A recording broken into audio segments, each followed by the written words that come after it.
It was nearly 10 years ago when everything in my life fell apart. I was 19, naive, and thought my world was perfectly in place. It was the holiday season, a time I usually looked forward to since it meant reconnecting with my family.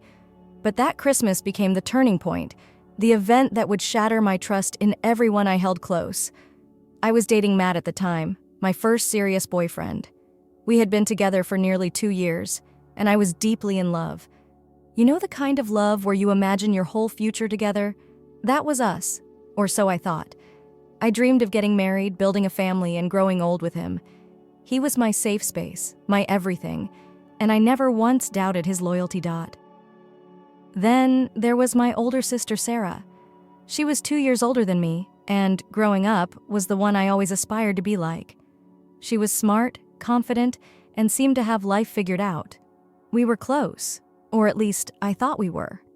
I even introduced Matt to her not long after we started dating, wanting them to get along. I trusted her completely. Fast forward to that Christmas. My family had planned a big celebration, and I was looking forward to it. But when I arrived, I sensed something was off. Sarah was distant, avoiding eye contact with me, and Matt, well, he wasn't himself either. He was acting strange, distracted, nervous almost. My gut told me something was wrong, but I pushed the thought aside.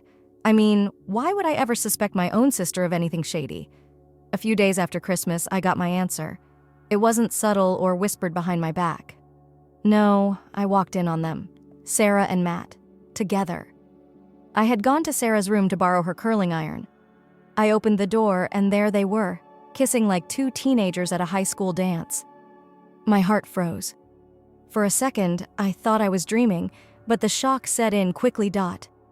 They didn't even notice me at first. I stood there, stunned, unable to comprehend what was right in front of me. When Matt finally looked up, the panic on his face told me everything I needed to know. Sarah turned to see me too, her expression one of pure guilt, like a child caught stealing candy. My voice trembled as I managed to whisper, "Are you serious?" That was all I could get out before I bolted out of the room. I didn't stop to grab my coat or my keys.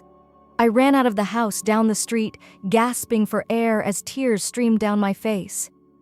I didn't know where to go or what to do. The betrayal was so immense I couldn't even process it. My sister and my boyfriend, the 2 people I trusted most, had ripped my heart apart in the most brutal way. Hours later, my parents found me sitting in my car in the driveway, tears staining my face. I thought they'd comfort me, tell me everything would be okay, and take my side. Instead, they told me to calm down and be rational. Rational? They tried to brush it off as if it were just a silly misunderstanding.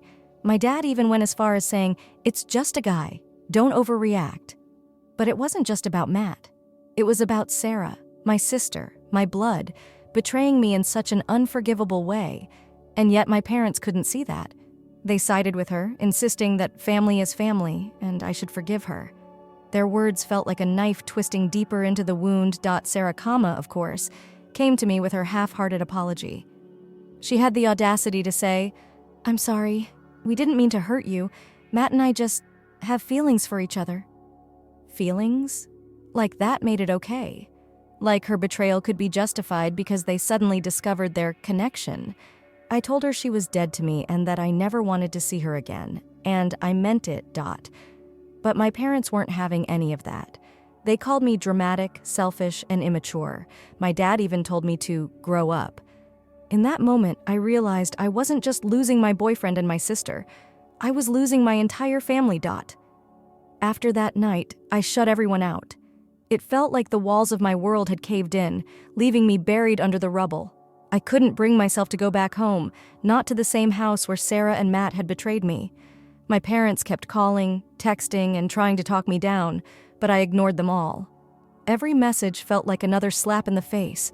More excuses, more attempts to downplay what had happened. The only person I confided in was my best friend, Lisa. She was the one constant in my life when everything else fell apart. I told her everything. About Sarah, Matt, and my parents' betrayal. Lisa didn't try to fix it or tell me how to feel. She just listened. And honestly, that's all I needed. I couldn't eat, I couldn't sleep, and every time I closed my eyes, I'd replay that moment. walking in on the two of them. The hurt wasn't just emotional. It was physical, like a heavy weight pressing down on my chest, making it hard to breathe. Lisa came by every day, dragging me out of bed, forcing me to eat something, even if it was just a granola bar. She was my lifeline. Still, nothing felt real. I'd go to work and zone out completely. My boss started to notice, and I couldn't even explain what was wrong. How do you tell someone, "Oh, by the way, my boyfriend of 2 years and my sister decided to destroy my life, and now my family's treating me like I'm the problem"? You don't. So I just pushed through each day, barely hanging on. But the nights were the worst. That's when the loneliness really hit. I'd lie in bed, staring at the ceiling, wondering how it all went so wrong. How could my own sister do this to me? How could Matt? And how could my parents not care? I started to spiral. The betrayal played on repeat in my mind like a broken record, and I couldn't escape it. One night, everything came crashing down. I had been crying for hours, and it felt like I had nothing left. I was so drained. Physically, emotionally, mentally. I just wanted the pain to stop. So I did something I'd never thought I'd do. I wrote a letter. It wasn't a suicide note exactly, more like an explanation of everything I'd been through. How Sarah and Matt had destroyed me.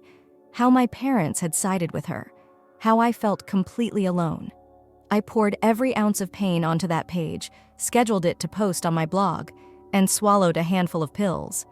I wasn't trying to get attention. I wasn't trying to make a statement. I just wanted the pain to end. Lisa found me that night. She must have known something was wrong because she came over unannounced and wouldn't stop knocking until I answered. When I didn't, she let herself in with the spare key I'd given her and found me on the floor of my bedroom, barely conscious. She called 911 and stayed with me until the paramedics arrived. I woke up in the hospital the next morning, disoriented and ashamed. The reality of what I'd done hit me hard. I couldn't believe I had let myself get to that point, but in a strange way, it also felt like a turning point. I wasn't dead. I was still here, and maybe that meant I could figure out how to move forward. My parents didn't visit me in the hospital. Neither did Sarah. The only people who showed up were Lisa and my grandparents. I hadn't been close to my grandparents before, but in that moment, they became my sanctuary. They didn't push me to talk or demand that I forgive anyone. They just sat with me, holding my hand, letting me cry. For the first time in weeks, I felt safe. When I was discharged, my grandparents offered to let me stay with them. I didn't even hesitate. I packed up the few things I could bear to look at and moved into their house. It wasn't fancy, but it felt like home. They gave me space to heal, encouraged me to go to therapy, and reminded me every day that I wasn't alone. The distance from my parents and Sarah was exactly what I needed. I blocked them on everything, my phone, social media, all of it. I didn't want to hear their excuses or apologies. If they couldn't stand by me when I needed them most, then they didn't deserve a place in my life. But while I was trying to pick up the pieces, Lisa had other plans. She was furious about what happened, more than I was, honestly. One day she called me, practically buzzing with excitement. "You're going to hate me for this," she said. "But trust me, it's worth it." "What did you do?" I asked, already feeling a pit in my stomach. "I shared your letter," she admitted. "The one you posted on your blog. I made sure everyone saw it. At first, I was mortified. I didn't want the world knowing my personal business, especially something so raw and painful. But then she told me she hadn't just shared it. She tagged my parents, Sarah and Matt, in the post, calling them out for everything they'd done. "I wanted them to feel even a fraction of what they made you feel," Lisa said. "They deserve it." And she wasn't wrong. When Lisa told me she'd shared my letter and tagged everyone involved, my stomach churned. At first, I was angry. It wasn't her story to tell. But as she described the reactions it had caused, I started to feel something else: vindication. The post went viral, at least within our small community. Lisa had over 1,000 friends on social media, and once they saw the post, they shared it. Before long, it seemed like everyone I'd ever known had read my story. I started getting messages from old classmates, co-workers, even people I barely knew, all expressing their shock and support. Most of them were horrified by what Sarah and Matt had done. Some told me stories of how they had been betrayed by people they trusted too. It was strange and overwhelming, but for the first time, I didn't feel so alone. But the fallout for my family? That's where things got interesting. My mom had always been the type to care about appearances. She was deeply involved in her church, where she played the role of the perfect, wholesome mother. So when the people in her congregation saw the post, they were livid. It wasn't just gossip. It was outrage. They confronted her directly, demanding to know how she could treat her own child that way. Eventually, they asked her to leave the church altogether. She tried to explain herself, but no one was buying it. To them, she was a hypocrite who had failed to uphold the values she preached. My dad didn't escape unscathed either. His friends, many of whom had been close with our family for years, were disgusted when they found out how he'd sided with Sarah. They couldn't understand how he had dismissed my pain and told me to just get over it. Several of them cut him off completely, and the rest kept their distance. My dad went from being a well-respected man in the community to someone people avoided. And honestly, I didn't feel bad for him. But Sarah, she got the brunt of it. People weren't just angry, they were cruel. Her so-called friends abandoned her almost immediately. Some even called her out publicly, labeling her a backstabber and a homewrecker. Everywhere she went, it seemed like someone had something to say. Lisa told me that Sarah had been confronted in public a few times, once at the grocery store and another time at a coffee shop. Strangers recognized her and didn't hesitate to voice their disgust. As for Matt, his family was deeply religious, attend church every Sunday religious. When they found out what he had done, they were devastated. His parents sent him to some kind of retreat, hoping he'd find God and reflect on his actions. When he came back a few months later, he and Sarah weren't even together anymore. Whatever bond they'd thought they had clearly couldn't survive the backlash. I didn't know the details, but I didn't care. They deserved each other's misery. Through all of this, I stayed quiet. I didn't want to get involved in the chaos Lisa had unleashed. I was still trying to heal, focusing on therapy and rebuilding my life. My grandparents were my rock during this time, providing a safe space where I could finally start to breathe again. They didn't push me to forgive or forget. They just let me exist, giving me the freedom to process everything at my own pace. But as much as I tried to distance myself, I couldn't help feeling a sense of justice watching it all play out. Sarah had made my life a living hell, and now the universe was returning the favor. For the first time, she was experiencing the kind of isolation and rejection she had forced on me. I wouldn't lie, it felt good. One day, my grandmother sat me down. She had that serious, concerned look she got whenever she was about to tell me something I didn't want to hear. "Your mother called," she said softly. "She wants to talk to you." I couldn't help but laugh. "Now she wants to talk? After everything?" "She said she's sorry," my grandmother continued, "and she wants to make things right." I shook my head. "She's not sorry for what she did. She's sorry people found out." My grandmother didn't argue. She just nodded and said, "I thought you should know." Over the next few days, I got more messages. My dad left a voicemail, rambling about how much he missed me and how he wanted us to be a family again. Sarah even found a way to message me on Instagram before I blocked her, apologizing and begging for a chance to explain. I didn't bother reading the whole thing. I deleted it without responding. Their apologies weren't for me. They were for themselves. They wanted to ease their own guilt, to feel like they'd done their part so they could move on. But I wasn't interested in giving them that satisfaction. They had made their choices, and now they had to live with the consequences. As time went on, the frenzy around Lisa's post started to die down. People stopped talking about it, and life moved on. But the damage was done. My parents became social outcasts, and Sarah eventually had to move to another town to escape the whispers and stares. Matt faded into obscurity. Just another bad memory I was determined to forget. And me? I stayed with my grandparents, working on myself and slowly piecing my life back together. I started therapy, went back to school part-time, and even made a few new friends. For the first time in a long time, I felt like I was finally in control of my life. It wasn't perfect, and I still had bad days, but I was moving forward. The scars were still there, of course. Betrayal like that doesn't just disappear. But with every step I took, the weight of it all became a little lighter. I didn't need my family anymore. Not my parents, not Sarah, and definitely not Matt. I had my grandparents, Lisa, and the beginnings of a life that was truly mine. For a while, it seemed like life had finally settled. I stayed focused on my therapy, my job, and my classes, trying to rebuild the life that had been ripped apart. My grandparents were amazing. They never pushed me to talk about anything I wasn't ready to share. They gave me the space to heal, and that was all I could ask for. But just when I thought I'd finally put it all behind me, the past found a way to creep back in. It started with a family photo. One night, I was scrolling mindlessly through social media when I saw a post from my cousin. It was a picture from a family reunion. Everyone gathered together, smiling like they didn't have a care in the world. Everyone except me.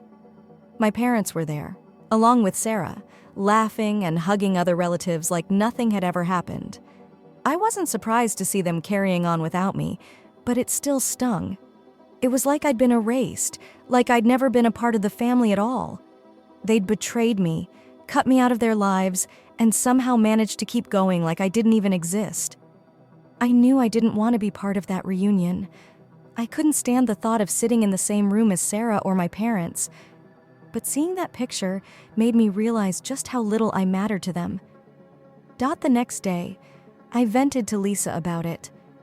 She listened patiently, then gave me one of her trademark blunt replies. "Screw them. You don't need people like that.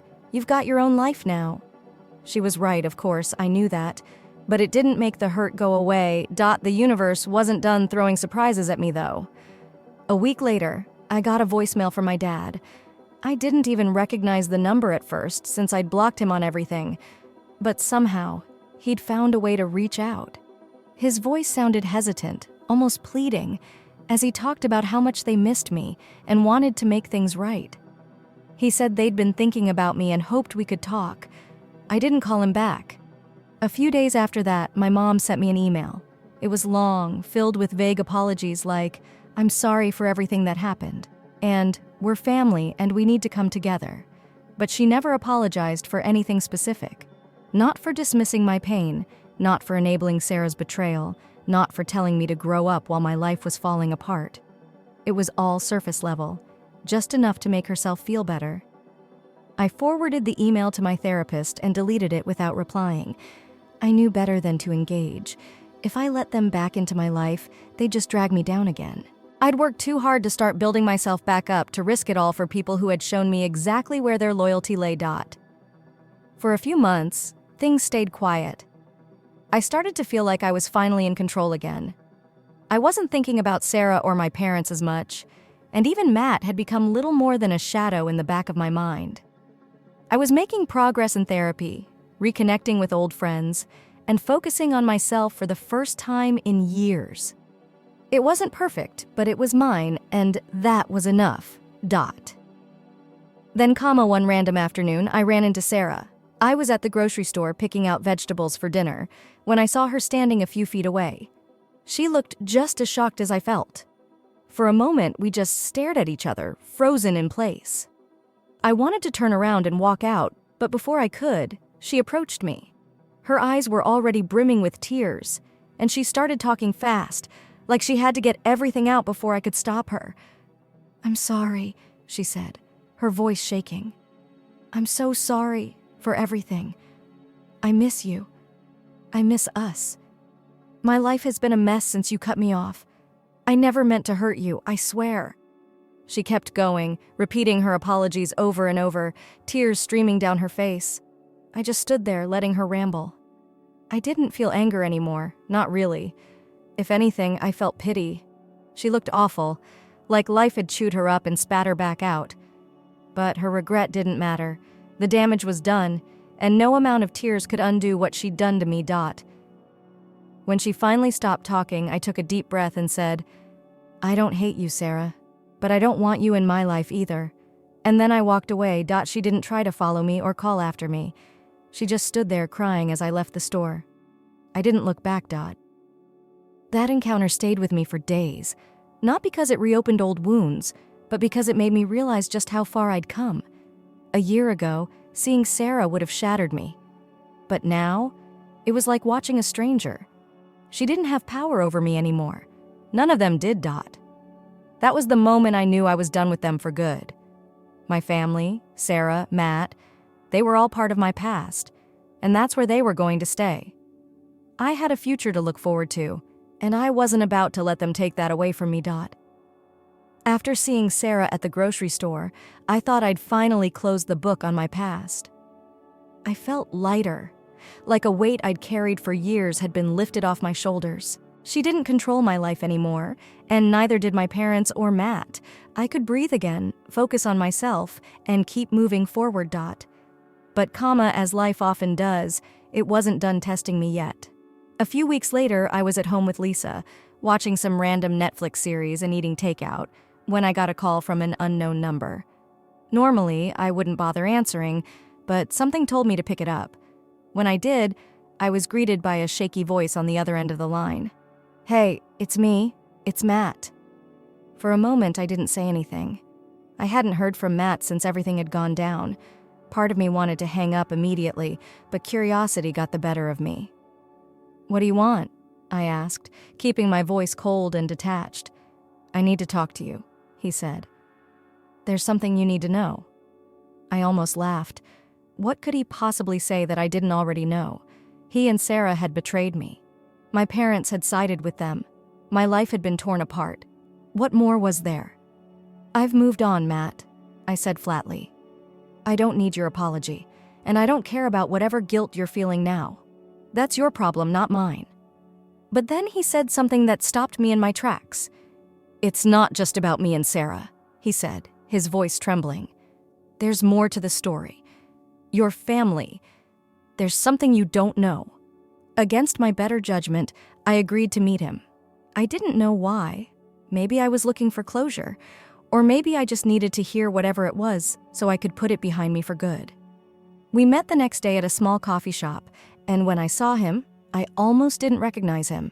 He looked gaunt, worn down, like the weight of his choices had finally caught up with him. We sat down, and for a moment, neither of us spoke. Then I broke the silence. "You said there's something I don't know, so say it." He took a deep breath, his hands trembling as he held his coffee cup. "Your parents knew about me and Sarah long before you did. They didn't just know, they encouraged it." I stared at him, trying to process what he was saying. "What do you mean they encouraged it?" "Your mom, she thought Sarah and I were a better match," he admitted, his voice barely above a whisper. "She told Sarah to go after me. She said you and I weren't compatible and that it would be better if Sarah and I were together." I felt like the room was spinning. My own mother had orchestrated the whole thing. It wasn't just a betrayal by Sarah and Matt. It was my entire family. They had all been complicit.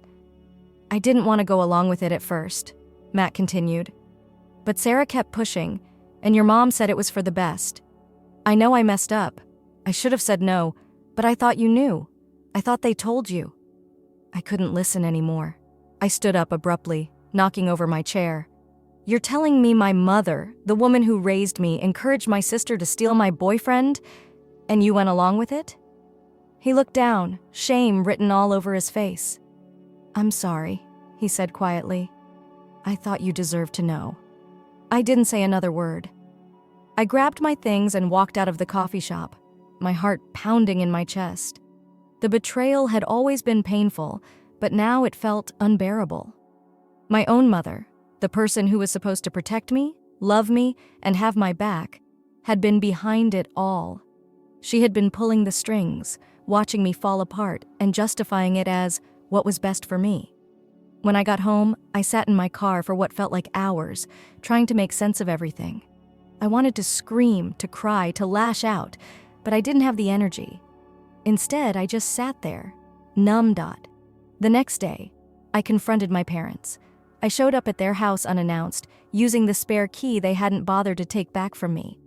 They were in the kitchen, casually making breakfast like it was just another day. When they saw me, my mom froze, her face turning pale. "Did you know about Sarah and Matt?" I asked, my voice shaking. Did you set them up? My mom didn't deny it. She didn't even try. I thought it was for the best, she said, her tone calm, almost patronizing. You were too attached to him, and I didn't think he was good for you. Sarah and Matt were a better match. I lost it. I slammed my hand on the table, my voice rising. You thought it was for the best? You destroyed my life. You stood by and watched me fall apart, and you did nothing. You didn't protect me. You betrayed me. My dad looked as stunned as I felt, clearly unaware of the extent of my mom's involvement. You told Sarah to go after him? He asked, his voice low and disbelieving.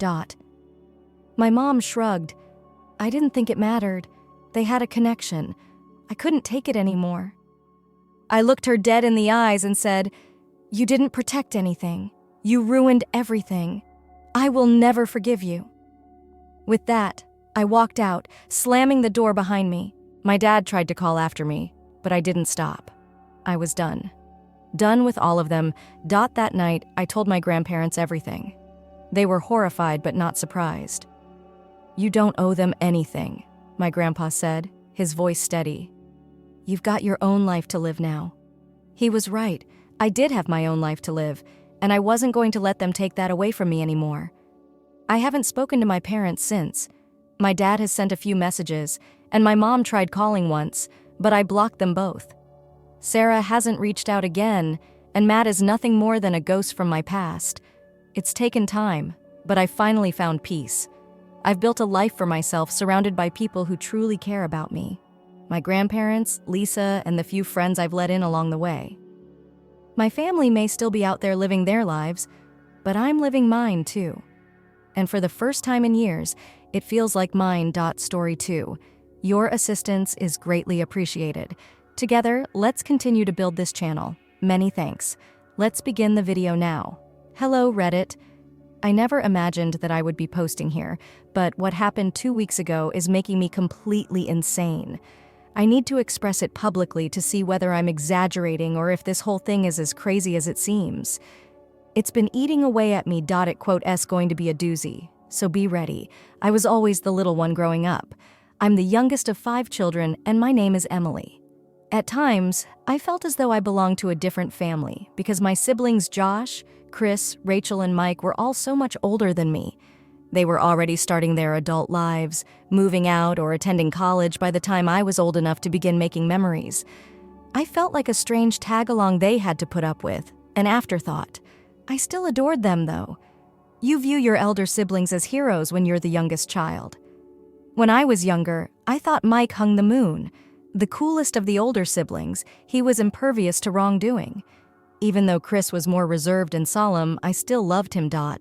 My elder sister Rachel was the person I always imagined would open her life to me and teach me how to be like her.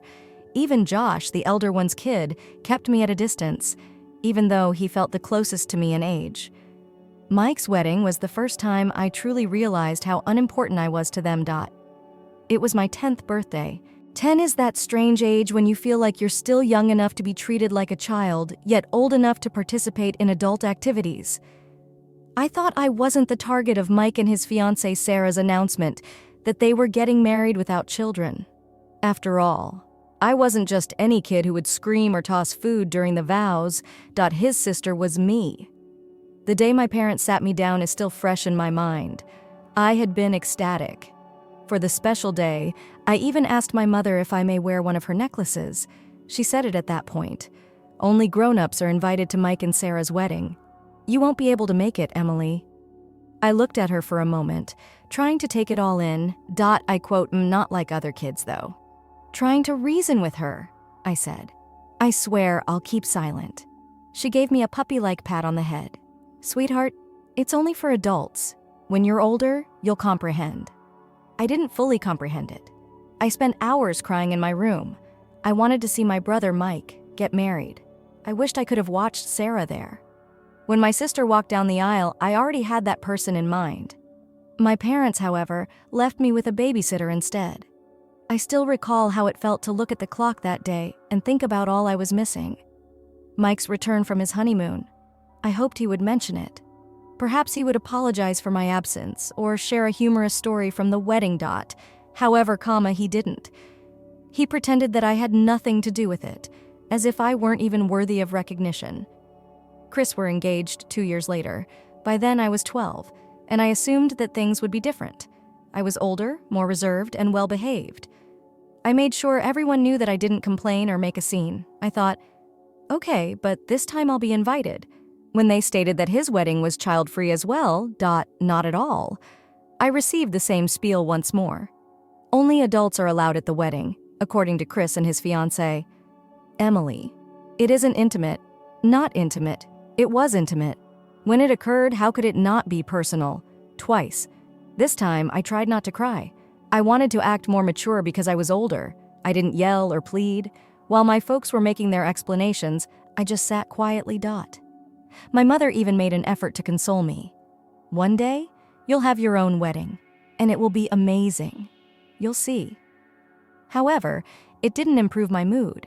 Something was beginning to dawn on me. At least not in the same sense that I did. My siblings did not consider me family. I was 15 when Rachel got engaged. I was a full-fledged teenager by that point, and all I wanted was to feel accepted. Initially, Rachel had no intention of prohibiting children from attending her wedding. She hoped everyone would attend. Naturally, though, the family had to step in. Things like, "It's so refreshing to have a wedding without kids running wild," and "Children just make things so chaotic," were common statements made by my aunts and uncles. Rachel finally gave in. The ruling was changed to no. One younger than 16. It felt like a slap in the face since I was 15 and 15. I asked Rachel if I could just get an exception. "Your sister is me. I swear I'll keep silent." Rachel gave me a serious look and asked, "What about the other kids if I make an exception for you? It would not be equitable. Just? Do you mean me?" I went crazy. I began to shout, "I can't attend any of your weddings, which is unfair. I am not a mere child. Your sister is me." My parents became involved at that point. For being disrespectful to Rachel and creating controversy, I received a 6-month grounding. Half a year? The majority of that time was spent in my room, simply wallowing in my hurt and rage. I didn't even bother to inquire when Josh proposed to me at the age of 17. I knew in advance that I would not be invited. The announcement did really come: wedding without children. I had become numb to it by then. I refrained from crying. I didn't question why, and I didn't yell. I simply accepted it. What hurt the most, though? Amanda, my recently 18-year-old cousin, was invited. It came to my attention through the family rumor. Evidently, they believed that 18 was the threshold. I didn't miss the irony. Amanda reached the enchanted age of adulthood, so even though she was just a few months older than me, she was allowed to attend. I simply shrugged when my folks questioned why I didn't make a big issue out of praising Josh.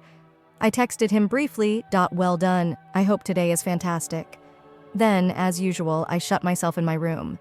I had begun to emotionally tune out by then. I came to the realization that they simply didn't care about me. I wasn't their younger sibling. They seldom gave me much thought as a child, and it was painful. It ached like hell. It had been 0 years since the last wedding. To be honest, I was just tired and gave up trying to fit in with my siblings' lives. I'm sick of being excluded. I'm sick of being the little sister that nobody gave a damn about unless it suited them. I had essentially left the family dynamic by the time I met Tyler, my future fiancé. I no longer had high expectations of anyone. The first person to truly listen was Tyler. When I described my family to him, I recall telling him while seated on his couch that I had been excluded from 4 of my siblings' weddings, and he appeared truly surprised. "Hold on, you weren't invited? Not even at the age of 15? "Nope," I said, feigning that the pain had subsided. "What on earth? Their sister is you." "Oh," he said.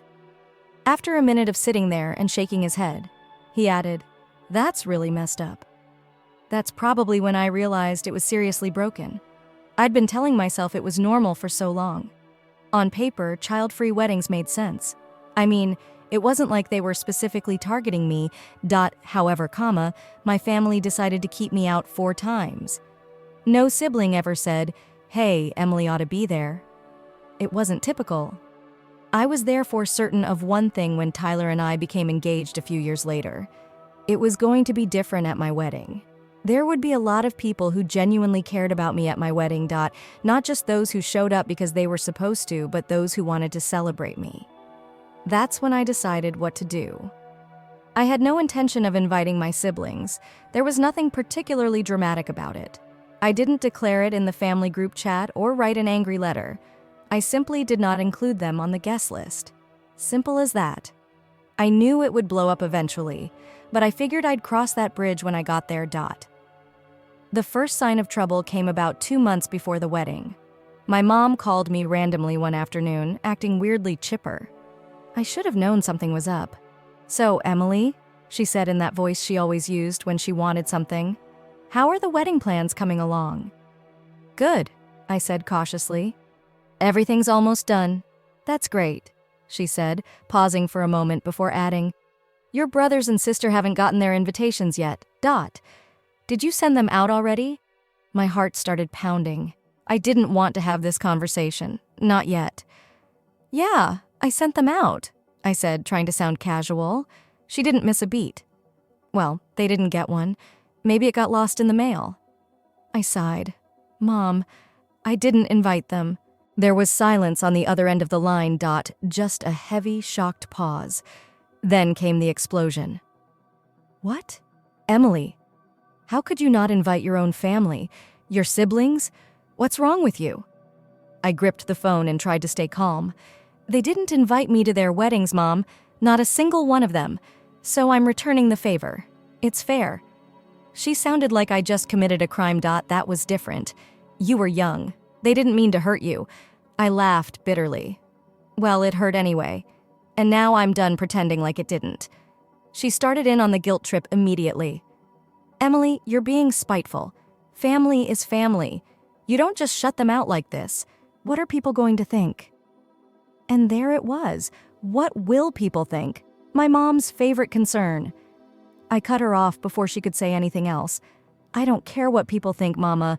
This is my wedding, and I'm only inviting individuals that care about me. They didn't care enough to include me in their big days, so I don't see why they deserve to be at mine." She hung up on me. I wasn't surprised. That night, the group chat blew up. It started with Rachel being false as usual. "Hey, Mom, did something happen with the mail? We haven't gotten our invites yet." Then came Chris blunt, as always. "What's going on? Why aren't we invited?" I stared at my phone for a long time, considering whether or not to reply. Part of me wanted to lay it all out, to tell them precisely how much they'd wounded me over the years, but another part of me didn't see the purpose. They wouldn't get it. They didn't. So I remained silent. I just got out of Red's talk. When Tyler saw that I was silent at supper, he inquired as to why. He shook his head when I showed him the messages. You don't have to give them a reason. They made their decisions." I trailed off, though. They will paint me in a negative light. I am aware of that. Permit them. He spoke aggressively. You are aware of the reality. That's the only important thing. My folks unexpectedly arrived at my residence the following day. I didn't even need to inquire as to their purpose. As soon as I opened the door, my mother rushed in. "Emily, what are you thinking? Excluding your own siblings from your wedding invitations. What sort of individual does that?" My tolerance was becoming thin, but I made an effort to remain composed. "I'm not inviting them to my wedding, Mom, because I told you that they didn't think I was significant enough to be invited to theirs." At last, my father raised his voice, his tone severe. "Emily, you're acting like a child. Something that occurred years ago is something you're clinging to. I lost my temper at that point. Dad, I was a kid when they did it. They all turned me away when I pleaded to attend their weddings. Don't accuse me of being immature. 4 times I was the one left crying at home. They were at a loss for words. This time I refused to allow my mom shame me, even though she seemed like she was going to cry. I quote, am not going to change my mind, but you can continue to defend them if you want."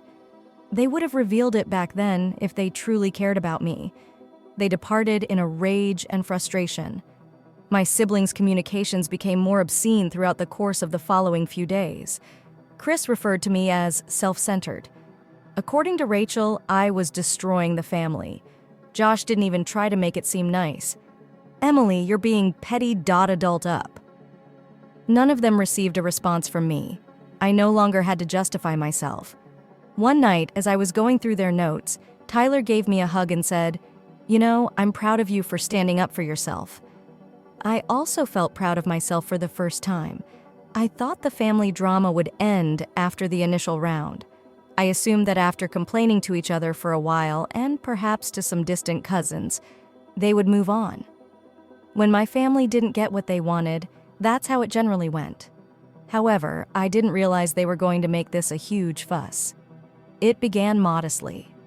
Naturally, Rachel was compelled to publish a passive-aggressive status on Facebook. Family endures forever, even when some people lose the meaning of the word. I worried they may become stuck since I rolled my eyes so hard. Tyler shook his head when I showed him the post as he was scrolling beside me on the couch. "Is she 14? "In essence," I muttered, attempting to dismiss it. It didn't matter, I told myself. I was aware of the reality and knew I was doing appropriately. It still bothered me, though. When your own sister goes out of her way to disparage you in public, it's difficult to avoid feeling offended. The story didn't end there. Little jabs began to appear in our extended family group chat over the course of the following several days. One afternoon, Tyler checked his phone even though I had muted it long ago and said, "Emily, you might want to see this." Messages were flying. "Rachel, when family members start putting small grievances ahead of love, it's quite sad. Chris, I simply don't get it. I believe that we were superior than this. Then, Mike, the good old days. As the oldest, I am the most knowledgeable." Mike made the decision to shoot. "I had no idea you were harboring such resentment toward Emily. It's quite depressing. Relationships are being ruined because of something that occurred years ago." I was simmering with rage as I gazed at the television. They failed to grasp it. They were still unable to grasp it. They gave the impression that I was exaggerating a small problem, as though they hadn't excluded me all my life. I wanted to respond. I wanted to show them how hypocritical they were by typing out everything they had done. However, I was aware. They would simply get more ammunition if you argued with them. To avoid accepting responsibility, they would manipulate my words to suggest that I was dramatic, unstable, or anything else they wanted to say. Rather, I did the one thing they didn't anticipate. I departed from the group chat. My mother called me that evening. She immediately started ranting as soon as I replied, which is how I knew she had heard about the group chat event. "Emily, what's wrong with you?" "Hello, Mother." "Flatly," I said. She yelled, "Don't start with that attitude." "Are you aware of your actions? Your siblings are inconsolable. Your actions are ruining this family." Heartbroken, I gave a sour laugh. Throughout my entire childhood, they disregarded me. They are now heartbroken nevertheless. "Let me rest." She said, "You're being so spiteful. This is how you've always been, clinging to grudges and making everything about yourself." I lost it at that point. It's me who harbors resentment. Mike got married when I was 10 years old. 10? I wanted to be there, so I sobbed. And you all said that I wasn't important enough to be mentioned. It didn't end there either. It kept happening over and over. I pleaded with Rachel to let me attend her wedding, but she refused, saying it wouldn't be fair. She dismissed it, saying it was years ago. Yes, and the feelings it gave me are still with me. Back then, you all decided I wasn't significant enough. Why do you think you should now have a front-row ticket to my life? She had no response to that. Rather, she attempted to change the course of events. "Emily, it's not about the weddings. This is about you being resentful and pushing everyone away. Tyler is most likely supporting you. Is he not?" I let out a groan. "Don't blame Tyler, Mom. He is not involved in this. This is about me at last understanding that I am worthy of more than being treated as like I am unimportant." As if to pretend to be the worried mother, her voice grew softer. "You don't get it, Emily. In the end, family is all you'll have. Your family is permanent, but your friends and partners come and go." "No," I answered firmly. "Your family should be concerned about you. They are meant to adore and care for you. You haven't been to me like that." She broke down in tears. I realized that my big, dramatic sobbing were more about guilt-tripping than anything else. She cried as she continued, "One day, Emily, you'll regret this. You'll see." "No, I doubt I will," I said in a low voice and hung up. It worsened during the course of the following week. I couldn't stand the continual hateful remarks, so I blocked Rachel and Chris on social media. In an apparent attempt to reason with Tyler, my mother called him twice. He didn't respond. Then I got a lengthy email from Mike. Yes, a real email concerning family harmony and forgiveness. He even dared to quote a passage from the Bible about letting go of anger. I didn't answer. One evening, Tyler and I sat down, and I let everything out. They seem intent on making me appear to be the issue. They don't realize how dysfunctional it is that after years of ignoring me, they lost it when I finally defended myself. Tyler said, "You know what it is." They don't feel angry about not being invited. They're upset because they can no longer manipulate you. That was like a kick to the stomach. He was correct. My family had always viewed me as an afterthought, as if they could fire them whenever they wanted. They couldn't handle it, though, now that I was doing something for myself that they couldn't control. They will eventually move past it. I said. I wasn't sure if I believed it, though. Tyler then made a statement that truly resonated with me. Perhaps they will. They might not. However, it's not your problem in any case. He was correct. It dawned on me for the first time that I owed my family nothing, nor my attention, nor my time, and definitely not a wedding invitation. A week later, I received a brief text from my dad that was filled with guilt. "Your mother is not doing well, Emily. All of this is definitely upsetting her. Perhaps you might think again." I gave it a good look before responding. Perhaps she ought to have considered it before ignoring me for so long. For the first time in a long time, I blocked his number after hitting send. I was liberated. There was an odd mixture of worry and enthusiasm in the weeks before my wedding. On the one hand, I was overjoyed to marry Tyler and experience the day I had been looking forward to since I was a young child. However, the turmoil with my family continued to linger like an unwanted visitor. My parents had ceased phoning me directly, most likely as a result of my blocking my mom's number following her most recent outburst. However, that didn't. The worst was when my aunt unexpectedly called. When her name appeared on my phone, I became skeptical right away because I hadn't spoken to her in years. She got straight to the point when I responded. "I don't know why you're making such a big deal out of this, Emily, honey." In her charming yet patronizing voice, she said, "Family is family. Leaving your siblings out of your wedding is wrong." With a groan, I tightened my hold on the phone. "It's not only about the wedding, Aunt Linda. This has been developing for years. It's family, but I won't change my mind." She pressed as if that word would make everything better. "They probably didn't intend to harm you in the past. Can quote to you just be the larger person and let it go?" I tried not to cry when I closed my eyes. You don't have to let others walk all over you to be the bigger person. It all comes down to understanding when to prioritize yourself.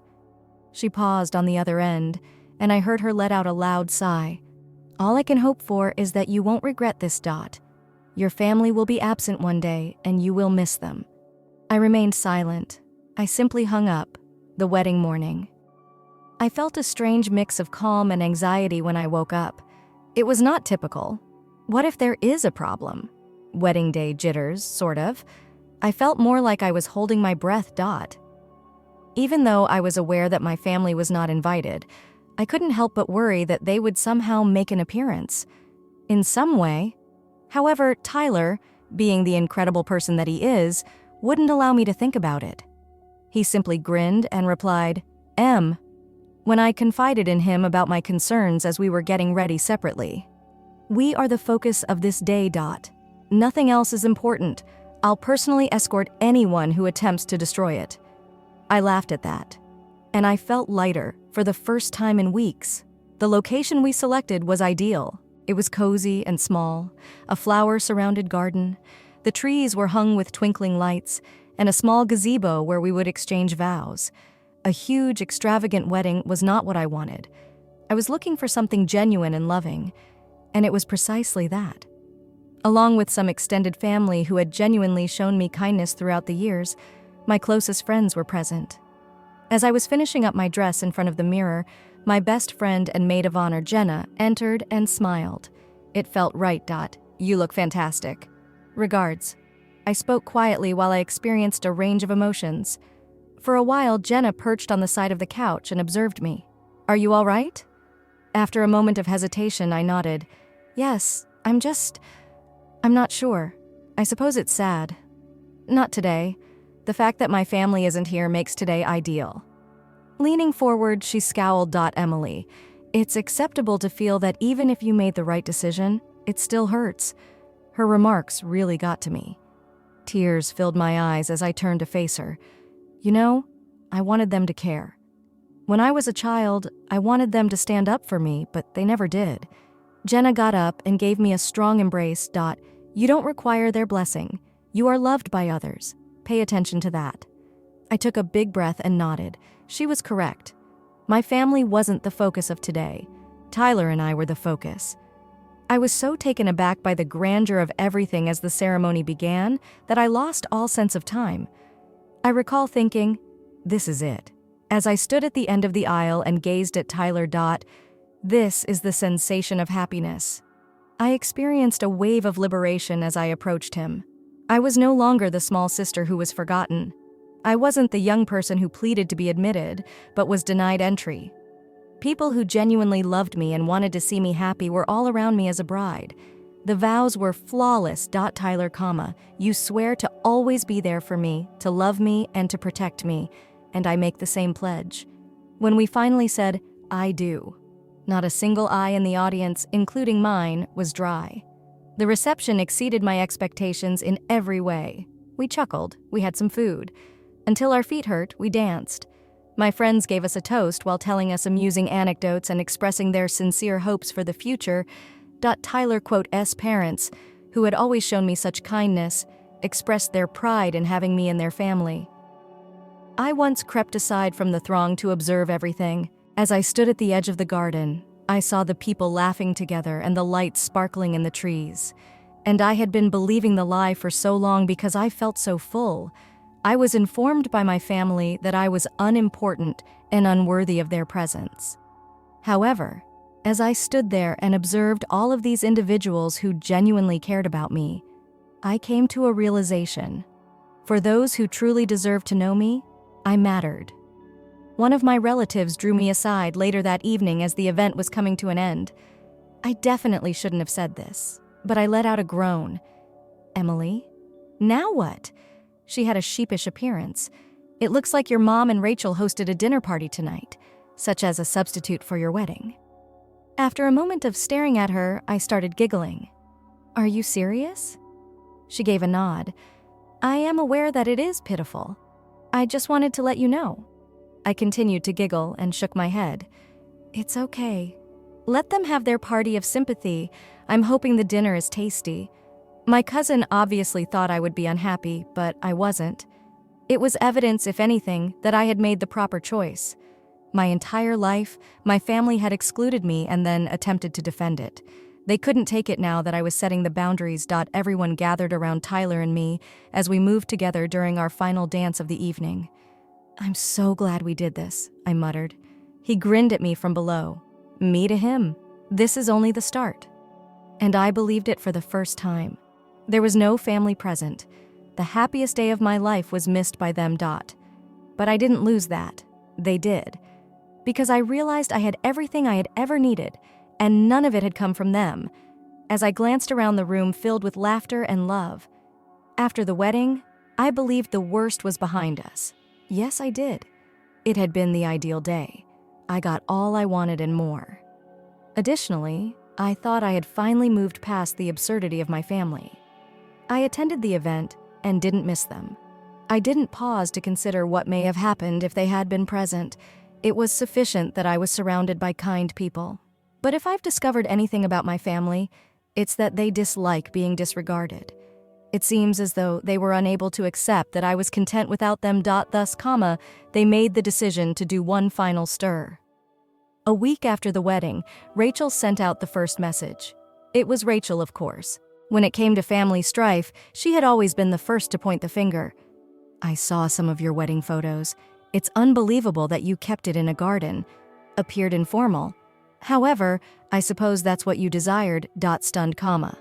I gazed at the message. She was unable to even act polite. The fact that she simply left me alone was insufficient. She needed something to be critical about. I was inclined to respond cynically, saying that although her wedding may have been more extravagant, at least mine wasn't filled with phony smiles and inconsiderate guests. However, I stopped myself. I didn't respond to her. I began receiving texts from members of my extended family that I hadn't spoken to in years a few days later. Chris, Mike, and Rachel were apparently on a mission to make me the bad guy. Linda, my aunt, it's the same person that attempted to guilt-trip me before to the wedding, sent me a second mail. I quote, not sure what transpired between you and your siblings, Emily, but they're in a lot of pain. Rachel claims that you're ignoring her despite her attempts to get in touch. Perhaps it's time to move on from the past. I rolled my eyes and sighed. I had to explain this how many times? How many people had to be involved in this disaster before my siblings realized I wasn't going to back down? Tyler sat down next to me after noticing my frustration. One more voyage of guilt? He looked at my phone and asked, "Yes, once more, Aunt Linda. They're hurt," she says. He gave a snort. "Hurt because you are no longer under their power." The title of this article is, "My Siblings Won't Let Me Go to Their Weddings, So I Do the Same." Hi, everyone. Prior to starting today's video, I need your assistance. One of the best ways you can help us out is to subscribe.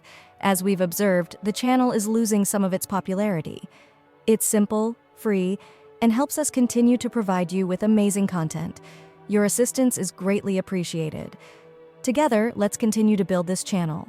Many thanks. Let's begin the video now. Hello, Reddit.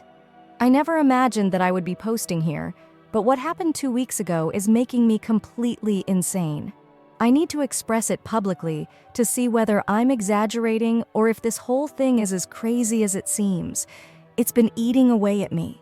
It's going to be a doozy, so be ready. I was always the little one growing up.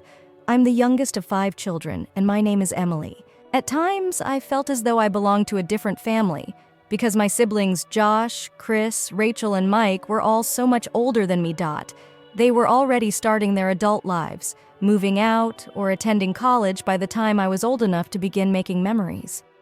I felt like a strange tag-along they had to put up with, an afterthought. I still adored them, though.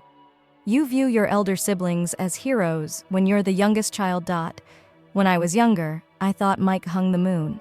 The coolest of the older siblings, he was impervious to wrongdoing. Even though Chris was more reserved and solemn, I still loved him. My elder sister, Rachel, was the person I always imagined would open her life to me and teach me how to be like her. Even Josh, the elder one's kid, kept me at a distance, even though he felt the closest to me in age. Mike's wedding was the first time I truly realized how unimportant I was to them. It was my 10th birthday. 10 is that strange age when you feel like you're still young enough to be treated like a child, yet old enough to participate in adult activities. I thought I wasn't the target of Mike and his fiancée Sarah's announcement that they were getting married without children. After all, I wasn't just any kid who would scream or toss food during the vows. His sister was me. The day my parents sat me down is still fresh in my mind. I had been ecstatic. For the special day, I even asked my mother if I may wear one of her necklaces. She said it at that point. Only grown-ups are invited to Mike and Sarah's wedding. Emily, you will not be able to attend. I tried to think for a moment as I looked at her, but I'm not like other kids. Trying to reason with her, I said, "I swear I'll keep silent." She gave me a puppy-like pat on the head. "Sweetheart, it's only for adults. When you're older, you'll comprehend." I didn't fully comprehend it. I spent hours crying in my room. I wanted to see my brother Mike get married. I already had Sarah in mind when I saw my sister walk down the aisle, and I wanted to be there to see it. My parents, however, left me with a babysitter instead.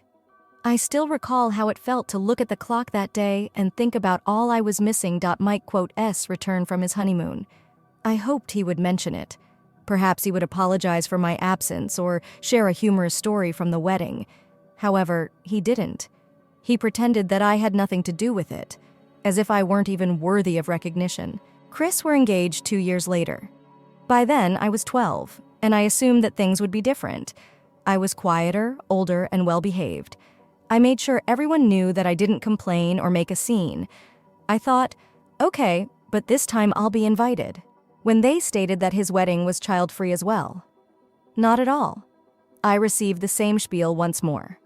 Chris and his fiancée desire that only adults attend the wedding. Emily. It isn't intimate. Not intimate. It was intimate. When it occurred, how could it not be personal? Twice. This time I tried not to cry. I wanted to act more mature because I was older. I didn't yell or plead. While my folks were making their explanations, I just sat quietly. My mother even made an effort to console me. One day, you will get married. And it will be fantastic. You'll see. However, it didn't improve my mood. Something was beginning to dawn on me. I was not considered family by my siblings, not as I perceived them anyway. I was 15 when Rachel got engaged. I was a full-fledged teenager by that point, and all I wanted was to feel accepted. Rachel didn't even make a strategy at first. Story 3. My 16-year marriage came to an official end last year. Everything fell apart in a flash. For some time, I had been having suspicions. My ex-wife was constantly on her phone, laughing at messages, acting strangely, and returning home from work later than usual. She denied it when I eventually challenged her about it. I wasn't insane, even though I initially said I was being paranoid and needed to believe her. She acknowledged being emotionally involved with a man from her workplace just 2 weeks later. Emotionally invested? I mean, what the hell does that imply? It's not like I cheated, okay? Is what I recall her saying. He and I haven't shared a bed. As though that improved my situation. She could as well have already been halfway out the door. After a short while, we decided to part ways. She claimed that she was no longer happy in the marriage, that we had become estranged, and all the other typical things you hear when someone is in a new relationship. Although we kept our divorce proceedings largely amicable, it wasn't an easy one. This underlying tension was constant. She was texting him, and I knew it. Most likely running into him as we were sorting out the life we had created together. But she is not the subject of this narrative. It has to do with my inner daughter. Our 14-year-old daughter has always had a stronger bond with my ex-wife. Together, they went shopping, baked cookies, and had spa days. Before, I didn't mind it. I assumed that her attraction to her mother was normal. And to be honest, we had a unique bond. On the weekends, we would stay up late playing games or watching movies, or I would take her out for ice cream after soccer practice. With her blanket. She would snuggle up next to me on the couch, and everything would feel ideal. That's what made the entire situation so difficult. My daughter totally distanced herself from me once the divorce was finalized. I initially convinced myself that it was simply the shock of being apart. She was most likely simply puzzled or annoyed. I did everything I could to put her at ease. At my new residence, I maintained her room just as she desired. In addition to buying her small presents I felt she would like, I would pick her up and take her out to supper. I was trying to be positive. She never disparaged her mother. The affair was never mentioned. I believed that everything would return to normal if I demonstrated to her that I was still her father. However, they didn't. She was always frigid when I saw her. She would respond to me with a single word, hardly look at me, and spend most of her time on her phone. She would dismiss me as though it were a chore to speak to me at all if I inquired about her classmates or school. Seeing her smile dim when she arrived at my place was the toughest part. She didn't even want to be there, as I could see. I made an effort to give her room. I hoped she would change her mind eventually. However, everything changed one night. Tuesday was a random day. She remained silent the entire way to my house after I picked her up from school. I didn't press since I thought perhaps she had had a difficult day. I prepared her a snack when we arrived at the house and we sat on the couch together. I inquired about her day. As if I weren't even there, she continued to go through her phone. "Hello?" I said softly. "Is everything all right?" Appeared to be silent. She let out a sigh, set her phone aside, and turned to face me. "Dad, why do you strive so hard? I couldn't understand. What are you saying?" She gave an eye roll. "Mom is happy now after all. She is deserving of happiness. To be honest, her stepfather is a lot better man for her. I also deserve a father like him." I'm not really sure how to express how I felt at the time. For a brief moment, my heart seemed to cease beating. What? My question was hardly audible above a whisper. As if she hadn't just said the most agonizing thing I'd ever heard, she shrugged. He's better for Mom, that's all. He's also better for me. He genuinely gives a damn. I didn't shout. I remained calm. I wasn't even sure how to respond. I just sat there in awe, staring at the girl who once thought I was amazing. The girl who referred to me as her hero and held my hand. It's unfair. When I did say it, my voice broke. She gave another shrug. But it's true. I didn't speak again. I didn't want her to witness my breakdown, so I got up and walked to the kitchen. I was attempting to keep it together while leaning on the counter with trembling palms. She was unaware of it. Or perhaps she did, but she simply broke my heart. I went home that evening and sobbed after dropping her off at her mother's house. I can't even recall how long I sat on my bedroom floor, attempting to comprehend her words. I deserve a father like him. I kept saying that to myself. My flesh and blood, my own daughter. Believed that I was unfit to be her father. I was unable to even get out of bed the following day. I couldn't face anyone, so I called in sick to work. I felt inadequate as a father as well as a husband. I was constantly questioning myself. What went wrong? Was I too severe? Was I not present enough? Did I deserve this in any way? I told no one but my sister. She was upset with me. She said, "You gave that girl everything you have. No matter what, you've always been a good father." She brought back memories of all the times I had supported my daughter. All the times I'd given up money and time to please her. However, it doesn't seem to matter anymore. My daughter deserved something from me after that night, when she told me her stepfather was the father. Simply shut down. Although it took me some time to decide to change my lifestyle, it became evident that I couldn't continue living that way, pursuing a person who didn't desire me. I'm not sure how to describe it, but I had the impression that my head was hitting a wall. Regardless of what I did or how hard I tried. She no longer thought I was good enough, and I can't really describe how much it hurt. I was in a daze for the next few days. I tried not to look at pictures of us, but I kept seeing reminders everywhere I looked. The old drawing she did for me when I was in kindergarten. My superhero dad, me wearing a cape. The journey with the family, pictures on the refrigerator, her soccer awards. I had coached her through extra practice, which had helped her win. Now it all seemed like a horrible joke. I decided to defend myself as a result. Some of you may find that self-serving, but I had no choice. I made the decision to just fulfill my legal obligations as a father. Not much more. No more going above and above for a relationship in which I was treated disrespectfully. It was a sensible starting step. My money. I had been making plans for her future for years. I had retirement money, life insurance, and education funds set up to ensure she would always be taken care of. However, why should I continue to make sacrifices for someone who no longer views me as her father? One evening, all of the documentation was laid out in front of me when I sat down. Emotionally, the procedure was more difficult than I anticipated. She was designated as the principal beneficiary for my 401k and other assets, and as I looked at her name, I experienced the well-known guilt feeling that I was doing something wrong. Then I recalled what she had said. I deserve a father like him. I inhaled deeply before completing the forms. Instead, I made my sister the beneficiary.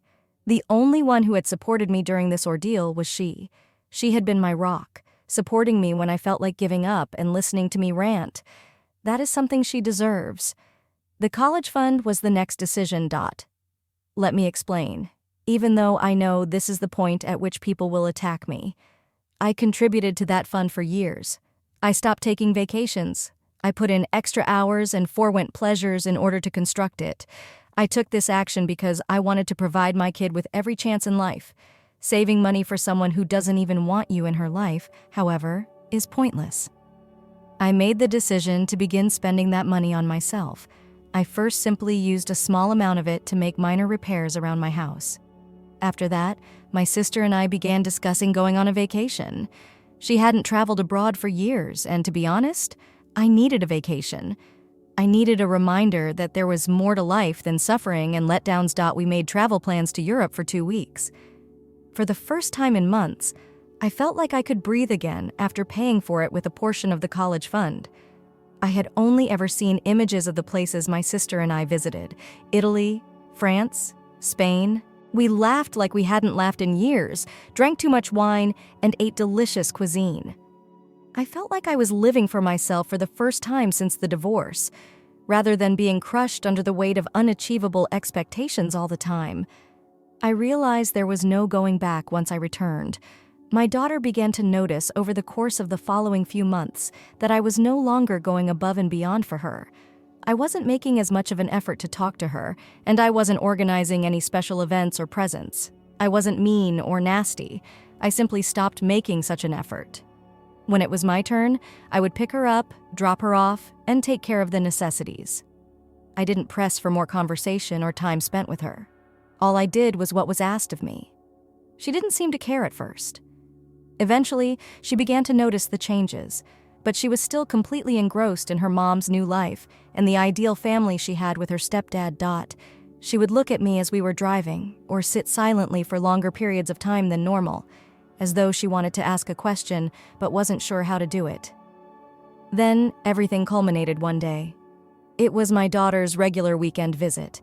As usual, she sat in her room much of the afternoon, doing whatever it is that teens do with their phones. I was organizing my documents and going through some mail in my workplace.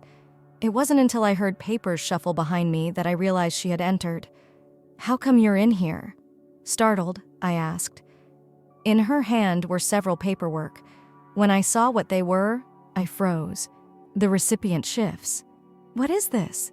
She held up the documents and asked, "Those are private," I said, attempting to seem calm. Anger was flushing her face. "Why is the beneficiary Aunt Sister's name? How did I end up?" At first I was at a loss for words. I hadn't intended for her to learn, such like this. "I've changed a few things." Silently I said, "Even so, what does that mean?" She shouted, "You removed me. Are you now entrusting Aunt Sister with everything? Why would you do that?"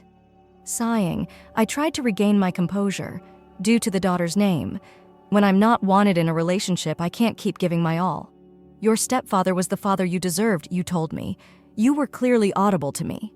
Tears filled her eyes, but she was too furious to shed them. It "S unfair. My college funds are that amount. My future is being ruined by you." I gave a headshake. "I wanted you to have the best, so I saved that money for years. However, you have made it apparent where I am in your life. If someone doesn't respect me, I won't continue to give." "Are you leaving me?" she shouted. "I'm not going to leave you." I gave a forceful response. I continue to fulfill all of my obligations, but I also need to look after myself. When it's only hurting me, I can't keep giving. She remained silent for a moment. Before hurriedly leaving the room, she simply glanced at me and shook her head in shock. After she departed, I sat there for a while. I felt conflicted as I stared at the desk. And too. A part of me wanted to run after her, give her a hug, and promise to make things right. The other part, however, the portion that was fed up with being treated as like I was unimportant. I was aware that I had to defend myself. Following the day, my daughter bounded out of my office. For what seemed like hours, I sat there. Although my mind was racing, it also felt empty. I continued mentally reciting what she had said. "My future is being ruined by you." Her voice had sounded angry to me, but there was also another element. Something more profound that I was unable to pinpoint. Perhaps it hurt. Perhaps startle. I'm not sure. I had to remind myself why I did what I did, so I didn't let myself think about it for too long. For months, she had been very explicit about her feelings for me. She didn't want me around. She hardly acknowledged me as the lesser of the two parents. Her stepfather, the man my ex-wife had an affair with, was now the person she cited as the ideal father figure. After hearing that, you can't expect me to simply continue, can you? Not in my opinion. However, the encounter stayed with me. Silently removing yourself, withdrawing, and taking care of oneself is one thing. Being questioned with it and having to face your child as you explain your decisions is a very different matter. That night, I didn't get any sleep. I continued twisting and tossing, wondering if I was being a monster or if I had gone too far. My ex-wife gave me a call the following day. Since the divorce, my ex and I had been avoiding each other. We solely spoke about our daughter's school activities, visitation schedules, and health-related matters. That's all. As soon as her name appeared on my phone, I realized that we were not going to have a nice discussion. As it turned out, she wasted no time. "What on earth is happening over there?" I answered, and she snapped. "No. Hi there. Get right to the subject without a courteous introduction. What are you discussing?" Even though I understood exactly what she meant, I still asked. "Last night, the name of the daughter came home crying. You're interrupting her," she said. "That you wasted her college funds and removed her from your accounts." I let out a sigh. I didn't interrupt her. I continued to carry out my responsibilities as her parent. Duties? The word was practically spat out like poison by my ex. Her father is you. She's a kid. How could you harm her like this? And there it was. I knew the guilt trip was coming. However, I spoke steadily.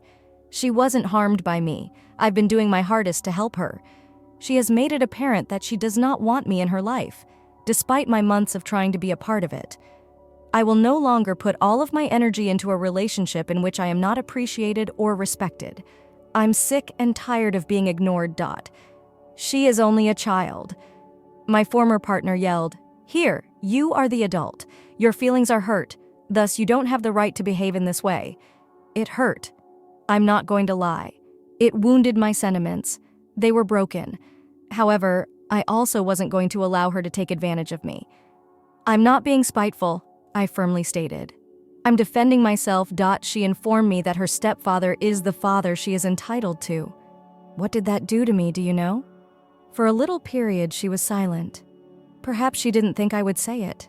I'm not sure. At last, she answered. This time it's quieter. "You know, she didn't mean that. She is a teenager. She speaks unintentional stuff." I laughed resentfully. "It's funny how everyone tries to justify her actions and words. When I choose to defend myself, however, I am the villain. Look, this is not a point of contention between us. As her father, I'm still carrying out my duties. But that's all." That was not a reaction from my ex. She simply hung up, leaving me to spend the next week staring at my phone as if I had just been struck by a vehicle. It was tense. My daughter didn't call or text me. She didn't even glance at me when I picked her up for my visiting period. With her headphones on, she sat in the car and gazed out the window as if I hadn't even arrived at my house. She spent the whole time in her room. She didn't join me for supper, didn't speak with me. Nothing. When I knocked on her door to inform her that the supper was ready, I would receive a muffled response. "I'm not hungry." I refrained from pushing. What was the purpose? There was an intolerable quiet between us. Living with a stranger was like that. And despite my best efforts to persuade myself that I was acting morally, guilt nevertheless began to seep in. At night, I would sit on the couch and gaze at the vacant seat where she used to nestle up next to me, and I would question if I was acting appropriately. Was I making things worse? I explained everything to my sister. The only person who can relate to my perspective is her. Despite not having children, she has experienced similar suffering. She assured me that you are not a monster. You're only a human. When it's tearing you apart, you can't keep giving and giving. It's quite acceptable for you to back off. Her comments were helpful, but they didn't make my pain go away. 2 weeks or so later, I had another altercation. It was my daughter herself this time. She continued to give me the silent treatment while spending the weekend at my house. She walked out of her room and threw a pile of papers in front of me while I was paying some bills at the kitchen table. It was the statement for the college fund. I was unaware that she had discovered it. "What is this?" She made a demand. She sounded tremulous. I glanced up at her. "It's the fund for college." "Yes, the college fund from which you are withdrawing funds." She lost her temper. "What are you doing, Dad? This is my future." I let out a sigh. "Take a seat." I pointed to the chair across from me as I spoke. After some hesitation, she sat down. "Please pay attention to me," I said. "That sum of money, I wanted to give you the finest, so I kept it. To construct that for you, I put in extra hours, skipped holidays, and did all in my power. However, you later claimed that I wasn't the father you were due. You have no idea how painful that was." Her face flushed. "That's not how I meant it. However, you stated it. You've been treating me like I don't exist for months, and I responded politely. If someone doesn't want me in their life, I can't continue to give them everything I have. I also have to look after myself. She remained silent. She merely gazed at me. Anger, hurt, and possibly something else were mixed together in her expression. Feeling sorry? I'm not sure. At last, without another word, she got up and walked back to her room. And that's it. I thought I was the worst person alive. Point. There was more silence in my home than ever after that final altercation. My daughter entirely stopped communicating with me, not only when visiting, but in every manner. Nothing. No calls, no texts. She arrived when she was required by law to do so. However, it felt like a ghost was present in the house. She would enter, proceed directly to her room, and then close the door. I would get a brief "okay," or perhaps no response at all if I knocked to let her know dinner was ready. It was no longer rage. We both seemed to have given up. I initially made an effort to ignore it. With the exception of the occasional creak of the floor as she moved around, I would pretend that the home wasn't completely silent while I sat on the couch reading a book or watching a television.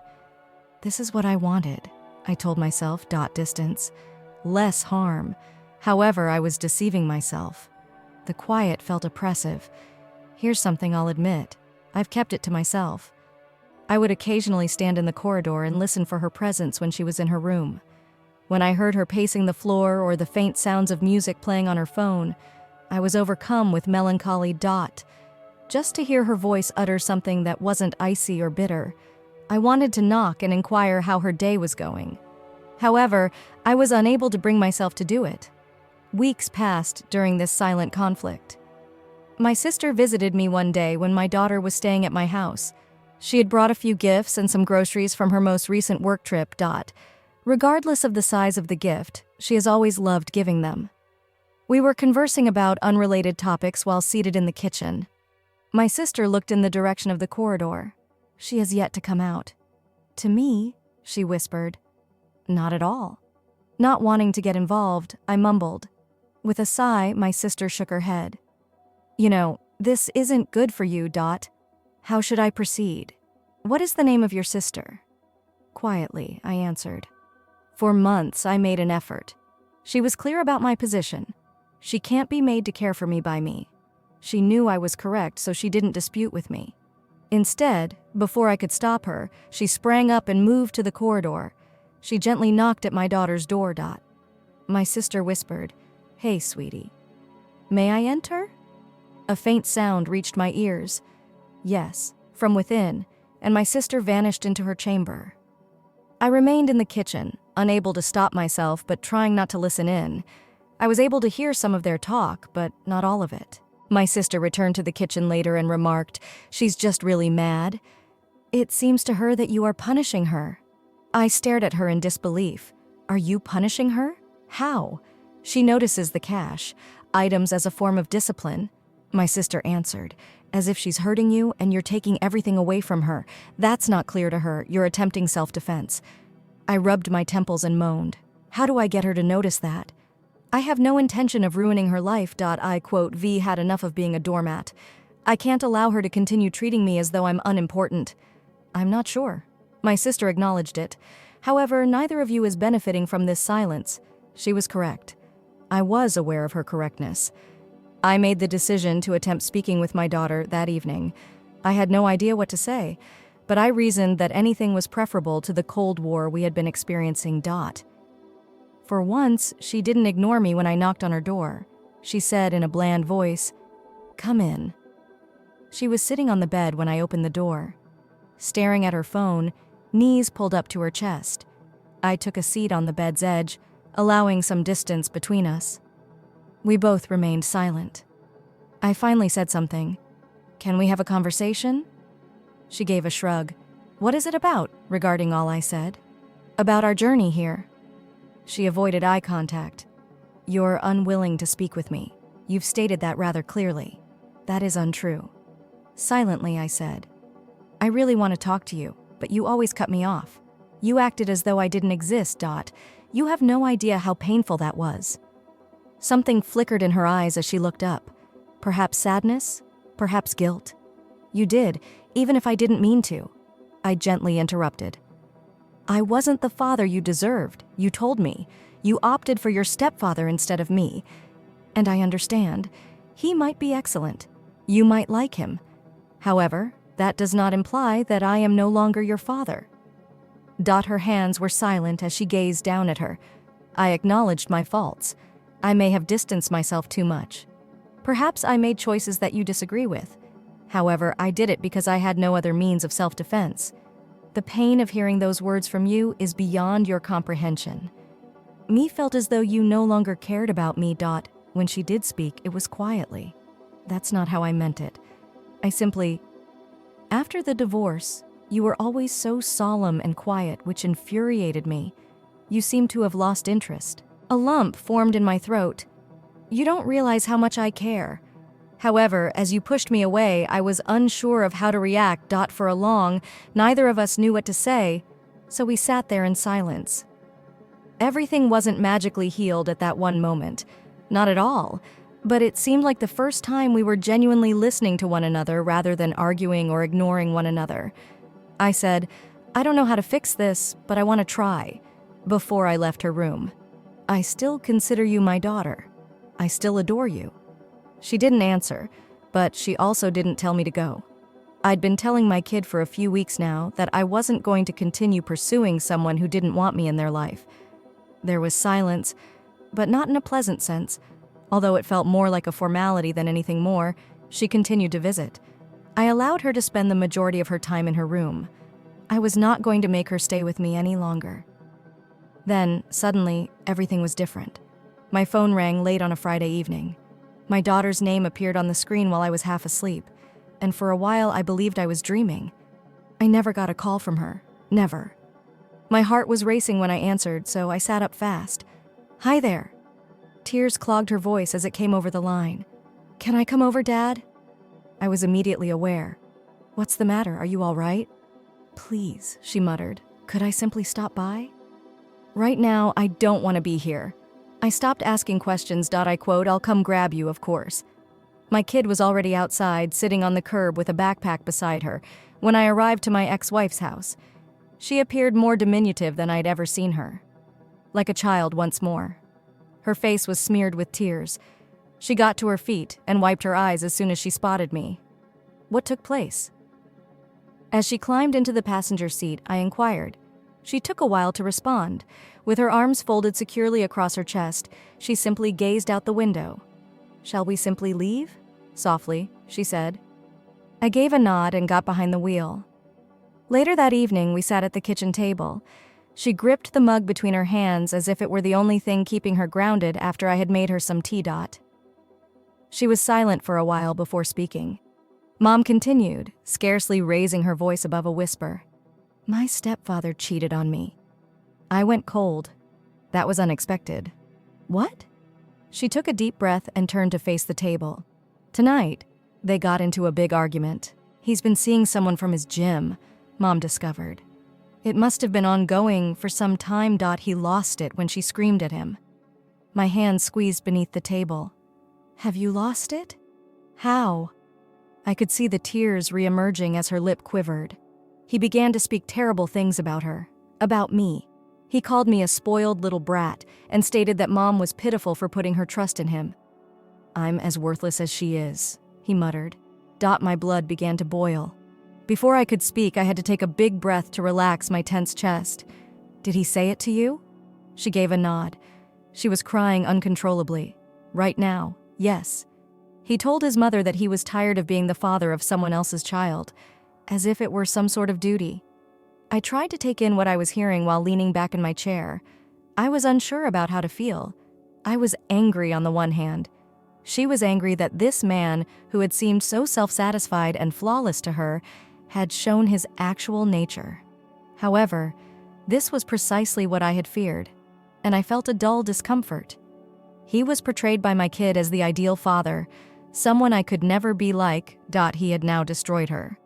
Why didn't you give your mother a call? Gently, I inquired. She was in tears. She muttered. I had no desire to be there. I was tired of listening to them dispute. Then her eyes, puffy and red, stared up at me. There was nowhere else for me to go. I wasn't prepared for how hard the words hit me. She has been treating me like I didn't exist for months, as if I were no longer important. When everything in her world was crumbling, the person she turned to was me. I wanted to give her comfort. I would hold her in my arms and reassure her that everything would be all right. However, I was unable to overlook the months of pain she had caused me. Her preference for that man over me dismissed me as if I were interchangeable. She came downstairs the following morning as I was brewing coffee. She appeared to have lost her sleep, yet she felt more at ease. As she stood in the doorway, she whispered, "Dad." I looked over at her. "What is it?" She wrung her hands and stared down at the floor. "For what am I sorry?" she said. I asked, but I already knew for everything. Her voice broke. "For treating you as like you were unimportant, for closing you off and for saying all those terrible things to you. I was mistaken. I believed he was. I have no greater knowledge. I suppose I assumed he was more concerned about me than you were. However, he didn't. I was very foolish." I allowed her words linger in my mind while I looked at her for a while. There was a part of me that wanted to forgive her immediately. I wanted to reassure her that things was all right, that we may move on from it all. But I couldn't neglect something else. The frigid months. I was deeply hurt by the way she spoke. I said carefully, "I'm delighted you're beginning to see the reality. However, it doesn't reverse all of the events. Name of daughter. You shoved me away. I felt unworthy of being your father because of you. And now you want to return only because he revealed his true nature?" She appeared as though I had hit her, and her eyes widened. Her voice trembled as she said, "I'm not asking you to fix everything. All I want to do is try again. I quote, like to get together with you. Dad, please." Slowly, I shook my head. "I'm not sure if I can pull that off." "Why not?" Tears were streaming down her face once more as she asked. "Because," I said, "it's not that easy. You ignored me even though I tried to be a part of your life for months. You acted as though I didn't exist. That quote is something I can't ignore." I was mistaken. She cried. I was clueless about what I was doing. I took my anger out on you because I was upset with you over the divorce. I was mistaken to believe that stepdad's name was superior than yours. He's terrible. I don't matter to him. However, you do. I felt the familiar pang in my chest as I gazed at her. You are important to me. Though I can't keep placing myself at danger of getting injured again, I always have. You need to discover your identity and goals, and I need time. That's it then? Quietly, she asked. Will you simply give up on me? I will continue to pursue you. But I'm not going to let you hurt me again, I answered. It will take time if you wish to solve this. You have to show me that you mean it. Not only because his relationship ended badly. She nodded while wiping her face. Even so, I could tell how hurt she was. All right, she muttered. I'll demonstrate it, I swear. Read it then. Help me, please. Do I have to pardon my daughter?